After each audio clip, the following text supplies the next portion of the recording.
इसलिए मैंने आपसे पहले ही कहा था कि मैं इस बात को मानने को तैयार नहीं हूं कि आजादी के 50 साल पूरे हो गए। मैं बराबर यही कह रहा हूं कि गुलामी के जो 500 साल शुरू हुए हैं वो ही कंटिन्यू हो रहे हैं, आजादी आई नहीं। और क्यों? उसके गंभीर कारण हैं और उन गंभीर कारणों को मैं आपसे शेयर करना चाहता हूं। जब इस देश को आजादी मिल रही थी, इस देश के साथ बहुत बड़ा धोखा हुआ है और इस देश के साथ बहुत बड़ी गद्दारी हुई। जो बेसिक सवाल हमको उठाने चाहिए थे, मेरे पुरखों ने शायद नहीं उठाए, और क्यों नहीं उठाए उसके बारे में हमको विश्लेषण कर लेना चाहिए। जो लोग इस देश की सत्ता की तरफ लपलपाती जीभ लेकर खड़े हुए थे, वो लोग कौन थे? पंडित जवाहरलाल नेहरू। कौन थे पंडित जवाहरलाल? हिंदुस्तान का सबसे अय्याश व्यक्ति, जिसको इस देश का पहला प्रधानमंत्री बनने का गौरव मिला, वो मेरे लिए दुर्भाग्य था। और वो आदमी इस हद तक अय्याश था कि एक औरत दो और उससे जो चाहो करवा लो। लॉर्ड माउंटबेटन ने अपनी बीवी का इस्तेमाल पंडित नेहरू के लिए किया, और ये बात अब एक ओपन सीक्रेट है। दसियों किताबें आपको मिल जाएंगी, जिनको आप पढ़ें तो आपको पता चल जाएगा कि पंडित नेहरू किस किस्म का व्यक्ति था। और पंडित नेहरू के बारे में ब्रिटिश पार्लियामेंट में जब डिबेट चलता था, तो वो डिबेट क्या होता था उसको समझिए। एक बार एक विलियम विल्बरफोर्स नाम का एमपी था, उसने पंडित नेहरू के बारे में स्टेटमेंट किया अपने पार्लियामेंट में, इंग्लैंड पार्लियामेंट। उसने कहा कि पंडित नेहरू शरीर से दिखने में हिंदुस्तानी है, लेकिन दिमाग से 100% खरा अंग्रेज है, इसलिए इसके हाथ में सत्ता दो, बिल्कुल सुरक्षित है। और उसने वो भी माना।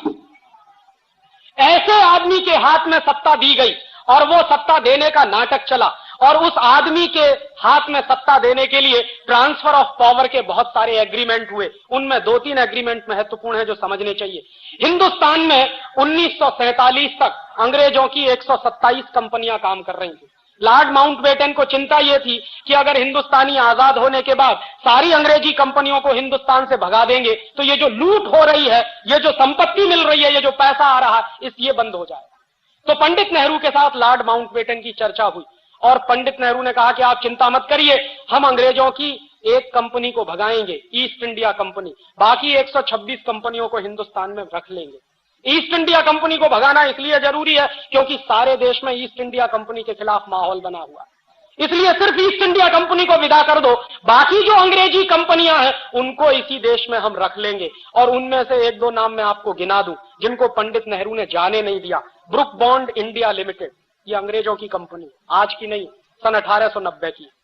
लिप्टन इंडिया लिमिटेड, ये अंग्रेजों की कंपनी, आज की नहीं है, सन 1892 की, आज से 100 साल 150 साल पहले की कंपनी। और ऐसी 126 कंपनियों को पंडित नेहरू ने बाकायदा ट्रांसफर ऑफ पावर के एग्रीमेंट करके अंग्रेजों की कंपनियों को रखा। तो आजादी का मतलब क्या था? ईस्ट इंडिया कंपनी को भगा देंगे और बाकी अंग्रेजी कंपनियां जो इस देश को लूट रही हैं उसको नहीं भगाएंगे। और इतना ही नहीं, उसके बाद दूसरी बात जो हुई वो उससे भी ज्यादा खतरनाक मैं मानता हूं। 1946 में इंग्लैंड की पार्लियामेंट में इंडियाज इंडिपेंडेंस एक्ट पारित हुआ, आजादी का कानून, भारत की आजादी का कानून। और मेरे जैसे नौजवान से अगर पूछा जाए तो हिंदुस्तान को ब्रिटेन के पार्लियामेंट से कानून पारित करने के बाद आजादी दी गई है, हमने आजादी ली नहीं। क्योंकि यह तो मैं बहुत बेचारगी की स्थिति मानता हूं कि कोई हमको कानून पारित करके आजाद करे। और पार्लियामेंट के नियम होते हैं, अगर मान लीजिए आज पार्लियामेंट ने एक कानून पारित किया और उस कानून के पारित होने के बाद हमको आजाद किया, कल को अगर वो पार्लियामेंट उस कानून को वापस ले ले तो हमारी आजादी का होगा क्या? इसलिए यह सबसे गंभीर सवाल था कि 1946 में इंग्लैंड का पार्लियामेंट अगर इंडियाज इंडिपेंडेंस एक्ट पारित करता है और उस एक्ट को पारित करने के आधार पर इस देश में कुछ लोगों का चुनाव होता है, जिनकी संविधान सभा बनाई जाती है, और उस संविधान सभा के आधार पर कॉन्स्टिट्यूशन का निर्माण होता है। और कॉन्स्टिट्यूशन भी क्या बना है? 1935 में अंग्रेजों ने गवर्नमेंट ऑफ इंडिया रूल पारित किया इस देश पर शासन करने के, और 1935 का जो गवर्नमेंट ऑफ इंडिया रूल था वो हिंदुस्तान को उन्होंने अगले 1000 साल तक गुलाम बनाए रखने के लिए पारित किया। उस गवर्नमेंट ऑफ इंडिया रूल को आजादी के बाद हिंदुस्तान के संविधान का आधार बनाया गया। ये बहुत ही दुर्भाग्यपूर्ण था। दुनिया में कोई भी देश जब आजाद होता है तो पुरानी व्यवस्थाओं को बनाकर नहीं रखता, उठा के फेंक देता। फ्रांस भी अंग्रेजों का गुलाम रहा और फ्रांस ने 1790 में जब वहां क्रांति हुई और फ्रांस की आजादी आई तो फ्रांस ने अंग्रेजों का बनाया हुआ संविधान, फ्रांसीसी लोगों ने अंग्रेजों के बनाए हुए कानून सब उठा के फेंक दिए, तब फ्रांस आजाद हुआ। अमेरिका भी गुलाम रहा है यूरोप के लोगों का, और जब अमेरिका में आजादी आई, अमेरिका अपने सिविल वॉर से बाहर निकला और अमेरिका जब आजाद हुआ तो अमेरिका की आजादी के बाद भी वहां के लोगों ने अंग्रेजों के बनाए हुई जितनी व्यवस्था और कानून थे सब उठा के फेंके। तो मैंने मेरे देश के पुरखों से यह पूछने का सवाल है मेरा, और यह मेरा हक बनता है कि जिस 1935 के गवर्नमेंट ऑफ इंडिया रूल को अंग्रेजों ने इस देश पर शासन करने के लिए बनाया था, उसको हिंदुस्तान के लोगों ने फेंका क्यों नहीं उठा के, क्यों उसको हिंदुस्तान के संविधान का आधार बनाया? और जो संविधान अंग्रेजों के बनाए हुए कानून के आधार पर खड़ा हुआ है, वो संविधान इस देश का भला कर नहीं सकता, उस बात से मैं कन्विंस हूं। और आप देख लीजिए 1935 का गवर्नमेंट ऑफ इंडिया रूल मैंने निकलवाया और 1935 के गवर्नमेंट ऑफ इंडिया रूल को एक बाजू में रखा और हिंदुस्तान के संविधान को दूसरे बाजू में रखा। फर्स्ट एक्ट के 95 जो आर्टिकल्स हैं, अनुच्छेद हैं, उनकी भाषा जैसी की तैसी है, कॉमा फुल स्टॉप भी नहीं बदला गया उसमें।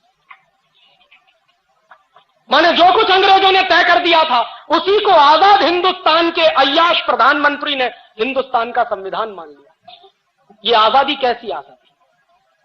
और उससे भी ज्यादा तीसरा गंभीर सवाल मैं ये उठाता हूं कि जिन कानूनों को अंग्रेजों ने हिंदुस्तान को लूटने के लिए बनाया था वो कानून आज भी क्यों चलते हैं? 1860 में इंडियन पुलिस एक्ट बनाया और 1860 का जो इंडियन पुलिस एक्ट बनाया अंग्रेजों ने, वो जानते हैं क्यों बनाया? क्योंकि 1857 में बगावत हो गई थी, सारे देश में विद्रोह हो गया था। अंग्रेजों को डर लगने लगा था कि अगर 1857 जैसी बगावत अगर फिर से रिपीट हो गई तो हिंदुस्तान को छोड़कर जाना पड़ेगा। तो उस बगावत को दबाने के लिए अंग्रेजों ने पुलिस की स्थापना की और उस पुलिस को विशेष अधिकार दिए। उनमें से एक महत्वपूर्ण अधिकार था कि पुलिस वाले को डंडा पकड़ा दिया हाथ में, वो आज भी लेके घूमता। और वो जो डंडा पकड़ा दिया पुलिस वाले को हाथ में, उसके साथ कुछ अधिकार दे दिए। क्या अधिकार दे दिए? कि कहीं भी किसी भी जगह पर 5 से ज्यादा लोग इकट्ठे हैं तो उसको लाठी चार्ज करने का अधिकार है, बिना चेतावनी दिए लाठी चार्ज करने का अधिकार। अंग्रेजों ने 1860 में ये इंडियन पुलिस एक्ट बनाया अपनी सरकार को बचाने के लिए, ताकि इस देश में बगावत ना हो और इस देश के लोगों की पिटाई करने के लिए, क्योंकि वो अंग्रेजों के खिलाफ बगावत करना चाहते हैं। वो 1860 का बनाया हुआ इंडियन पुलिस एक्ट आज 1997 में भी चलता है। इसलिए मैं कहता हूं कि आजादी आई नहीं। और उसी साल में अंग्रेजों ने इंडियन सिविल सर्विस एक्ट बनाया। ये जो कलेक्टर होते हैं ना, ये जो जिलाधिकारी होते हैं, ये इंडियन सिविल सर्विस एक्ट अंग्रेजों ने हिंदुस्तान के गांव-गांव के लोगों से रेवेन्यू कलेक्शन करने के लिए, गांव-गांव के लोगों पर अत्याचार करके लगान वसूलने के लिए कलेक्टर की पोस्ट बनाई थी। वो कलेक्टर की पोस्ट आज 1997 में भी जारी है। 1860 का इंडियन सिविल सर्विस एक्ट आज भी चलता है।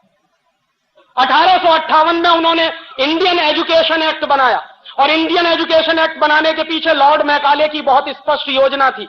लॉर्ड मैकाले ये कहा करता था कि इस देश को अगर हमेशा हमेशा के लिए गुलाम बनाकर रखना चाहते हो तो हिंदुस्तान की स्वदेशी शिक्षा पद्धति को खत्म करो, उसकी जगह पर अंग्रेजी वाली शिक्षा पद्धति लाओ। तो इस देश में शरीर से हिंदुस्तानी लेकिन दिमाग से अंग्रेज पैदा होंगे, और जो दिमाग से अंग्रेज पैदा होंगे वो इस देश की यूनिवर्सिटीज से निकलेंगे और वही लोग शासन करेंगे तो हमारे हित में करेंगे। ये 1858 में 1858 में अंग्रेजी सरकार ने लागू किया ये एक्ट, और उसी एक्ट के लागू होने के बाद कलकत्ता यूनिवर्सिटी बना, बॉम्बे यूनिवर्सिटी बना, मद्रास यूनिवर्सिटी बना। वो कानून 1858 में जो बनाया था वो आज भी चलता है और ये तीनों यूनिवर्सिटीज गुलामी के प्रतीक इस देश में खड़े हुए।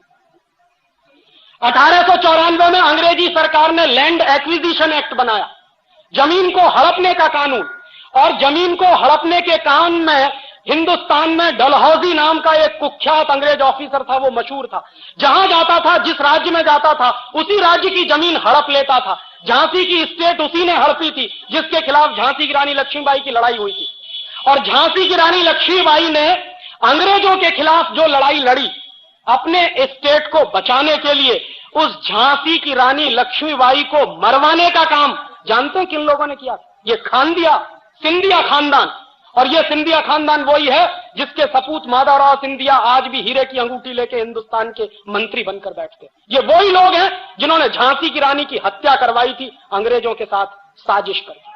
वो लोग आज भी इस देश को रूल करते हैं। वो गंदा खून जिसने अंग्रेजों की मदद से इस देश को बर्बाद करने में कसर नहीं छोड़ी, वही खून आज भी इस देश में मंत्री बनकर बैठता। उनकी अम्मा एक पार्टी में है और वो दूसरी पार्टी में, और उनका बस चले तो बेटा बेटियों को तीसरी पार्टी में भर्ती कर दे, क्योंकि जिंदगी भर अय्याशी का जो नशा चढ़ गया है वो उतरता नहीं है। राजे महाराजे अब एक दूसरे किस्म के पैदा हो गए। पहले पुराने जमाने के राजे महाराजे और होते थे, अब ये नए राजे महाराजे पैदा हो गए। तो अंग्रेजों द्वारा बनाए गए वो सारे कानून जो इस देश में चलते हैं, अंग्रेजों का बनाया हुआ संविधान का आधार जो इस देश में चलता है, और सबसे बड़ी बात 1946 का इंडिया इंडिपेंडेंस एक्ट जिसके आधार पर हमको आजादी मिली।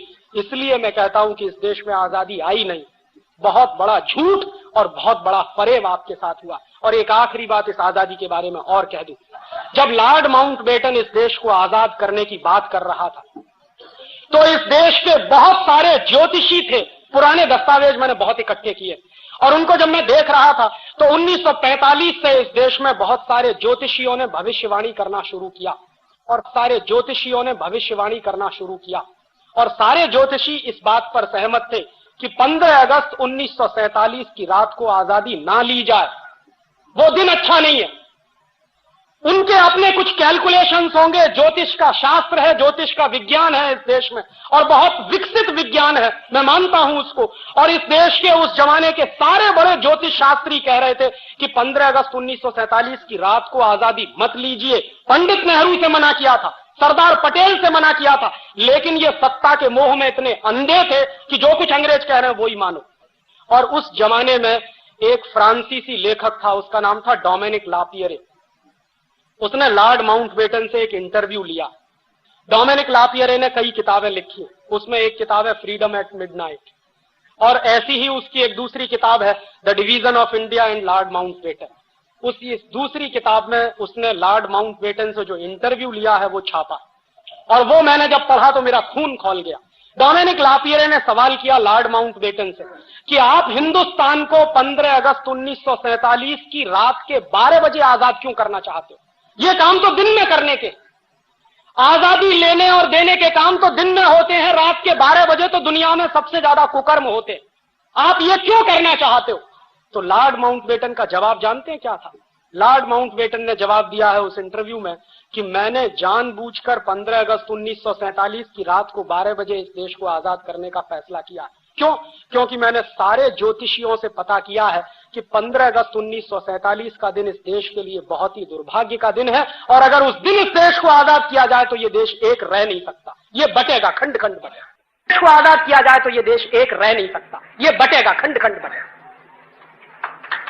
तो इसलिए मैंने इस देश को 15 अगस्त 1947 की रात को ही 12 बजे आजाद करने का फैसला किया है, क्योंकि सारे बड़े ज्योतिषी ये कह रहे हैं कि ये देश खंड खंड टूटेगा, एक नहीं रहेगा अगर इस दिन इस देश को आजादी मिले। एक बात, और दूसरी बात उससे भी ज्यादा महत्वपूर्ण उसने कही, उसने कहा कि 15 अगस्त 1945 अंग्रेजों के लिए विश्व विजय का दिवस है। क्यों? क्योंकि 15 अगस्त 1945 को जापान की आर्मी ने अंग्रेजों के सामने सरेंडर किया था।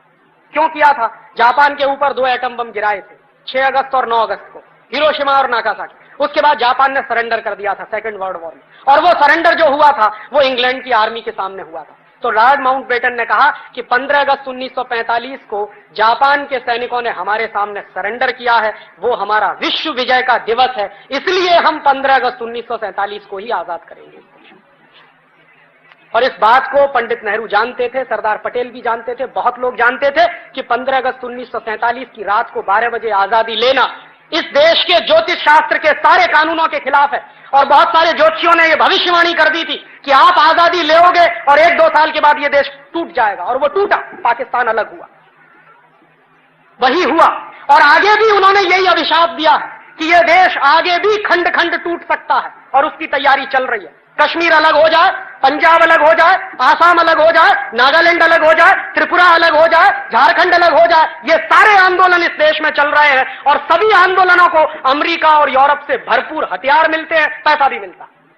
और मैं जानता हूं ऐसे लोगों को जो इस देश में करोड़ों करोड़ों रुपए का फॉरेन फंड आता है, करोड़ों करोड़ों रुपए की AK-47 राइफल आती है वाया पाकिस्तान या वाया चीन के बॉर्डर से ये तिब्बत के इलाके में हमारे देश में घुसाई जाती है, और उन्हीं हथियारों से लेकर इसी देश के कुछ नौजवान जिनको बरगलाया गया है वो इस देश को खंड खंड बांटने का आंदोलन कर रहे हैं। आपको मालूम है नागालैंड हिंदुस्तान से अलग होना चाहता। आप नागालैंड में जाइए, वो इस देश का पहला ऐसा प्रदेश है जिसने घोषित किया है कि हमारी राज्य भाषा अंग्रेजी है। भारत के संविधान में कहीं नहीं, ये नागालैंड में चलता। और नागालैंड में मैं गया पिछले साल, तो पिछले साल जब मैं दीमापुर जा रहा था, कोहिमा से दीमापुर, तो रास्ते में मुझको रोक दिया और रोकने के बाद पुलिस वाले ने कहा कि आपके पास वीजा है। तो मेरे अंदर से पहले कपकपी सी छूटी, मैंने कहा वीजा मांग रहे हो? मेरे ही अपने देश के एक गांव में जाने के लिए वीजा के? हाँ, आपको वो सारे परिपत्र चाहिए, नहीं तो हम आपको जाने नहीं देंगे। तो बॉर्डर पे दूसरा आदमी खड़ा था, उसने कहा कि आप हिंदुस्तान से आया। मैंने कहा आप हिंदुस्तान का नहीं है? कि हम हिंदुस्तान का नहीं है, हम हिंदुस्तान से अलग होना मांगता। ये बात नागालैंड में घुसी हुई है और आप नागालैंड जाइए, आपको अंदाजा नहीं लगेगा कि क्रिश्चियन मिशनरीज ने कितने बड़े लेवल पे पैसा बांट बांट कर वहां के लोगों का धर्म परिवर्तन करा के, सिर्फ धर्म ही परिवर्तन नहीं कराया, उनको हिंदुस्तान से अलग करना है, यहां तक मानसिकता बना दी। और कल को आपको यह आश्चर्य नहीं होना चाहिए कि अलग नागालैंड की मांग करने वाले कुछ लोग वहां खड़े हो जाएंगे। तो हिंदुस्तान के ऐसे दसियों प्रदेश हैं जिनको अलग अलग हिंदुस्तान से बांटना है, और इसकी पूरी प्लानिंग अमेरिका में CIA के लोग बैठकर बनाते हैं, क्योंकि बिल क्लिंटन इस बात को कह चुके हैं, उनके पहले रोनाल्ड रीगन भी कह चुके थे कि हिंदुस्तान और चीन हमारी हिट लिस्ट में नंबर 1 है। सोवियत संघ को तो हमने तोड़ दिया जैसे तोड़ना था, अब तोड़ने के लिए 2 ही देश हमारे सामने हैं, या तो चीन है या भारतवर्ष। तो भारतवर्ष को तोड़ना है, उसके तरीके वो जानते हैं, चीन को कैसे तोड़ना है उसके तरीके वो इस्तेमाल करने की कोशिश कर रहे हैं। ये अभिशाप आज का नहीं है, ये 1947 का। इसलिए मैं कहता हूं आजादी झूठी, इस आजादी का कोई मतलब नहीं।